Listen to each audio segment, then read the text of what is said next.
Just ఒక 3/4 litre పాలు తీసుకున్నాను అంతే. దీంట్లో 5 రకాల ఫ్రూట్స్ని కలుపుతున్నాను. ఫ్రూట్స్ విషయంలో మాత్రం ఎవరి ఇష్టం వాళ్ళదండి. తీయగా ఉండే ఫ్రూట్స్ని ఉంచుకోండి, మధ్య మధ్యలో అక్కడక్కడ పుల్లగా తగిలే ఫ్రూట్ని ఒక్కటేసుకోండి, అప్పుడు టేస్ట్ చాలా బాగుంటుంది.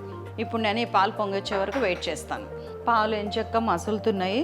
3/4 లీటర్ పాలకి 100 గ్రామ్స్కి ఒక 1-2 టీ స్పూన్స్ ఎక్కువ ఉంది అంతే. 120 గ్రామ్స్ ఆఫ్ షుగర్ తీసుకుంటున్నాను.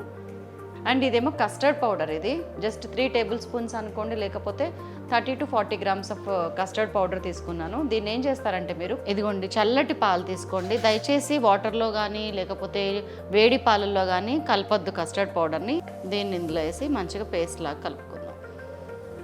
మనకి ఎట్లాంటి ఉండలు లేకుండా ఉండాలంటే ఇది కరెక్ట్ పద్ధతి. ఫ్రూట్ సలాడ్ ఎప్పుడు కూడా కూల్ అయినాక చాలా బాగుంటుంది. అనుకోకుండా కస్టర్డ్ పౌడర్ కూడా కూల్ మిల్క్లో కలవటం అనేది యాదృష్టికం కావచ్చు, కానీ సింబాలిజం అన్నమాట.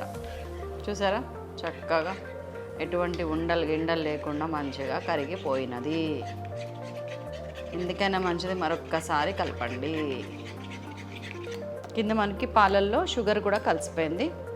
ఇది మిల్క్ మేడ్, నేను బయట కొనుక్కొచ్చిన అమూల్ వారి మిల్క్ మేడ్. ఇది కూడా ఇందులో కూడా స్వీట్ ఉంటుంది, అందుకే నేను షుగర్ అంతగా తగ్గించింది.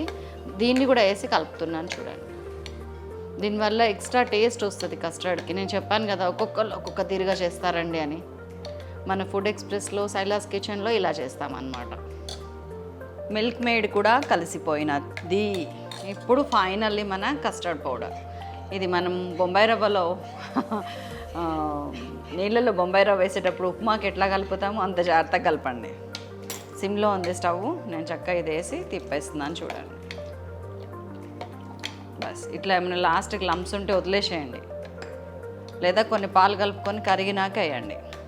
ఇది వేయగానే గట్టి పడటం స్టార్ట్ అయింది. నేను స్టవ్ బంద్ చేస్తున్నా, ఎందుకంటే చల్లారాకి ఇంకా గట్టి పడుతుంది. దోసపిండి ఉంటుంది చూసారా, దానికంటే కూడా పలచగా ఉంది. చిక్కటి పప్పుచారు లాగా ఉన్నప్పుడు కట్టేయాలి. ఈ వేడికి ఇంకొంచెం గట్టి పడుతుంది. దీన్ని కొంచెం ఇలాగే బేసిన్లో చన్నీళ్ళు పెట్టుకొని చల్లారి పెడదాం. ఇది దిగ్గొండి మనది కస్టర్డ్ చల్లారింది. అండ్ నేను ఫ్రూట్స్ రెడీ చేసుకొచ్చాను. యాపిల్కి ఒక్కదానికి ఇట్లాగా పైన పొట్టు తీయాలి. సో ఇలాగ చిన్న చిన్న ముక్కలు కట్ చేసుకోవాలి. అండ్ దానిమ్మ, ఇది అరటిపండు, అండ్ దిస్ ఈజ్ తీయటి కమలా పండు. దీనిలో లైట్గా పులుపు ఉంటుంది కానీ చాలా టేస్టీగా ఉంటుంది. ఇది sweet grape, black grape. So ఇవన్నీ నేను 1 by 1 పోసేస్తున్నాను. చూడండి, గ్రేప్స్ అండ్ మన యాపిల్, పొమోగ్రానెట్, దానిమ్మ, అనార్ అండ్ అరటిపండు అండ్ కమలా మంచిగా ఫ్రూట్ సలాడ్లో వేసి కలుపుతున్నాను. గట్టిగా అయింది చూసారా, ఇదే కన్సిస్టెన్సీ ఉండాలి, అప్పుడు మనకి తినటానికి బాగా ఉండును. దీన్ని ఇలాగే తీసుకెళ్ళి కొంచెం సేపు ఒక 2 hours ఫ్రిడ్జ్లో పెట్టినామంటే ఇంకొంచెం గట్టి పడుతుంది, ఇంకొంచెం టెక్స్చర్ని సంతరించుకుంటుంది. తినటానికి కూల్గా చాలా బాగుంటుంది. అండ్ ఇందులో మనకి కావాల్సిన డ్రై ఫ్రూట్స్ ఏమన్నా ఉంటే వేసుకోవచ్చు. బాదం, పిస్తా, వాటెవర్, జీడిపప్పు, కిస్మిస్ అవన్నీ సన్నగా కట్ చేసుకొని పైనంగా వేసుకోవచ్చు.